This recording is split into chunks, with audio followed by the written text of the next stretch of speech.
Santa Marta de Betania es una de las santas más populares y queridas. Es conocida por ser la patrona de los hoteles y de las casas de huéspedes, así como de las amas de casa, de las cocineras y de los hogares en general. Se la conoce como la abogada de los imposibles por los muchos favores que han recibido los fieles que han acudido a su intercesión. Sobre la historia de Santa Marta existen dos tradiciones. La primera es la tradición bíblica, que se encuentra en los evangelios de San Lucas y San Juan. La segunda es la tradición legendaria, que se encuentra principalmente en el libro medieval de la Leyenda Dorada y en diversas tradiciones populares.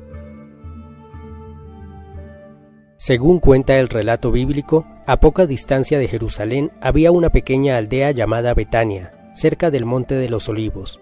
Allí vivía Marta con sus hermanos María y Lázaro. El Evangelio de San Lucas cuenta que Jesús amaba mucho a los hermanos de Betania, de los que era amigo.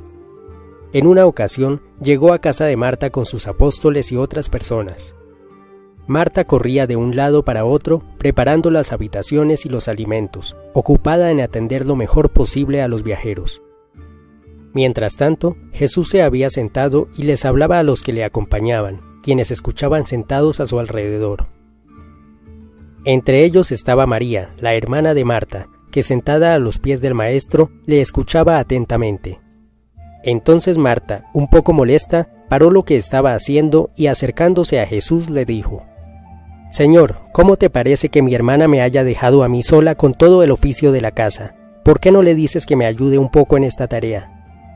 Entonces Jesús, con una amable sonrisa, le respondió: «Marta, Marta, te afanas y te preocupas por muchas cosas, pero solo una cosa es necesaria.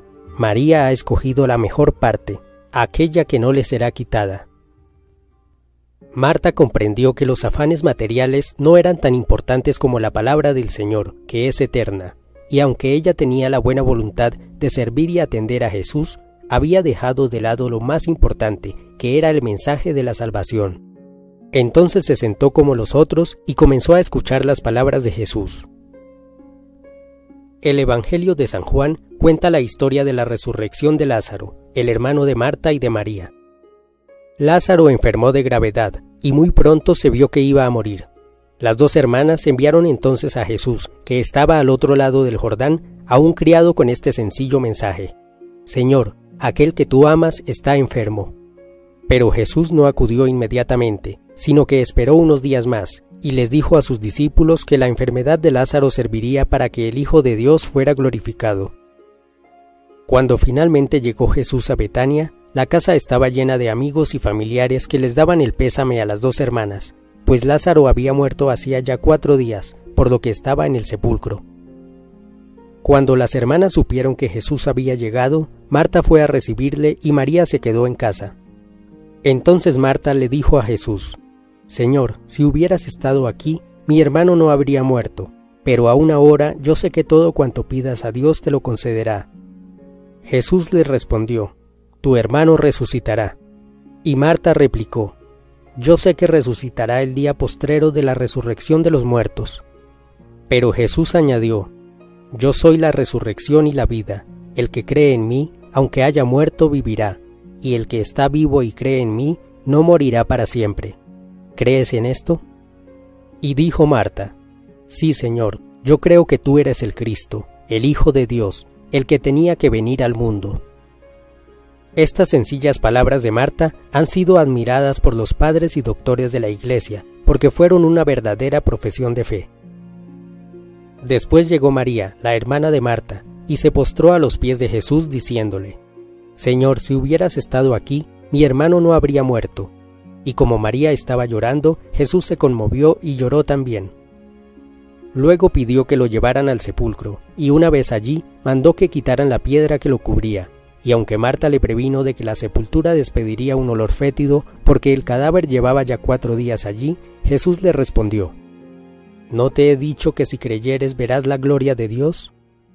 Después quitaron la piedra, y Jesús, luego de hacer una breve oración en acción de gracias a su Padre, dijo en voz alta: «Lázaro, ven afuera». Y Lázaro salió de la tumba aún envuelto en el sudario y la mortaja, y con el mal olor que le había dejado la muerte. Ese día muchas personas creyeron en Jesús y le siguieron, pero los fariseos y sacerdotes se alarmaron por estas señales, y reunidos en concilio comenzaron a planear la forma de deshacerse de él. Hasta aquí queda dicho lo que cuentan los evangelios sobre Marta de Betania. Además de esto, el Evangelio de San Juan cuenta también que María, su hermana, fue la misma que ungió los pies de Jesús con perfume de nardo, y que luego los secó con sus propios cabellos, durante una cena en Betania. Algunos historiadores especulan que esta María pudo ser la misma María Magdalena, aunque este es un asunto sobre el que no existe un claro consenso. También existen dudas respecto a si Marta y su hermana María estuvieron presentes o no en la resurrección de Jesús, y si asistieron a la Virgen María durante algunos años. Sean cuales sean las respuestas a estos detalles, lo importante es que Santa Marta demostró ser un gran ejemplo de fe, pues creyó en Jesús como Señor y Salvador del mundo, dejando de lado sus dudas, aun cuando hubiera podido no creer, como hicieron muchos otros que fueron indiferentes u hostiles al llamado de Jesús. La vida de Marta también es ejemplo de servicio y laboriosidad, pues ansiaba que los demás estuviesen cómodos y bien servidos, pero también es ejemplo de la enmienda de los propios errores, pues reconoció que sus pequeños afanes y orgullos no eran nada si se los comparaba con el privilegio de poder escuchar la palabra del Señor. La segunda tradición sobre la vida de Marta es la tradición legendaria. En algunos sectores del cristianismo ortodoxo se afirma que luego del martirio de San Esteban, durante la primera persecución contra los cristianos en Jerusalén, Marta y sus hermanos huyeron y se refugiaron en la isla de Chipre, donde Lázaro habría sido el primer obispo de la localidad. Allí habrían muerto los tres muchos años después. Por otra parte, una tradición latina basada en la famosa leyenda dorada afirma que luego de la resurrección de Jesús, Marta y sus hermanos viajaron junto con José de Arimatea, María Magdalena, una muchacha llamada Sara y muchos otros cristianos hasta Egipto. Después de permanecer un tiempo en Egipto, se embarcaron hacia Marsella, en la provincia romana de las Galias, en la actual Francia, y se establecieron en la región de la Provenza, probablemente en la ciudad de Aviñón, donde supuestamente su familia tenía algunas propiedades. Otras versiones afirman que este grupo de cristianos llegaron a las playas de la actual Francia expulsados en una barca sin velas y socorridos por la divina providencia. De acuerdo con las leyendas francesas, Marta y los demás cristianos que hicieron este viaje habrían sido los primeros evangelizadores de Francia. Es interesante echar una ojeada sobre el destino de algunos de estos viajeros. Lázaro se habría establecido en Marsella, donde se conservan sus reliquias, mientras que Marta y María se establecieron en una pequeña aldea llamada Tarascón, donde habrían fundado un convento de mujeres vírgenes. Sobre el destino de María Magdalena y de la pequeña Sara existen muchas leyendas. Se sabe que Sara fue venerada por los gitanos de la región, aunque hay versiones que afirman que la Sara de los gitanos no es la misma que vino con María Magdalena. De José de Arimatea se dice que junto con su familia partió para la Britania romana, llegando a establecerse en Glastonbury. Allí fundó una abadía en la que fue resguardado el Santo Grial, y fue entonces cuando se comenzó a celebrar la famosa ceremonia del Grial, en torno a una tabla redonda. En dicha ceremonia se administraba la comunión y tenían lugar algunos hechos misteriosos y maravillosos. El Grial era fuente de alegría y bienestar para los fieles, y de desdichas y dolores para los incrédulos e impíos. También se cree que la lanza de Longinos pudo estar junto con el Grial en aquella abadía. Las antiguas leyendas británicas cuentan que José de Arimatea y algunos de sus familiares fueron los primeros guardianes del Grial. Pero volviendo a la vida de Marta, se cuenta que cerca de Tarascón vivía un horrible dragón conocido con el nombre de Tarasca. El dragón cometía innumerables maldades y se comía las ovejas y otros animales de los campesinos. Su aliento despedía un humo pestilente que bastaba para quitar la vida del que se le atravesara. Los tarasconenses le dijeron a Marta que si su Dios era capaz de someter al dragón, se convertirían a la fe de Cristo. Entonces Marta, confiada en que todo es posible para Dios, decidió internarse en el bosque, convencida de que derrotaría al dragón. Sin embargo, los pobres aldeanos la daban ya por muerta, pues muchos valientes caballeros habían muerto antes en su intento por matar al monstruo. Marta, sin embargo, se sentía llena de valor, Iba con un estandarte de la cruz, una antorcha y agua bendita. Cuando llegó a la cueva del dragón, comenzó a rociarle alrededor el agua bendita.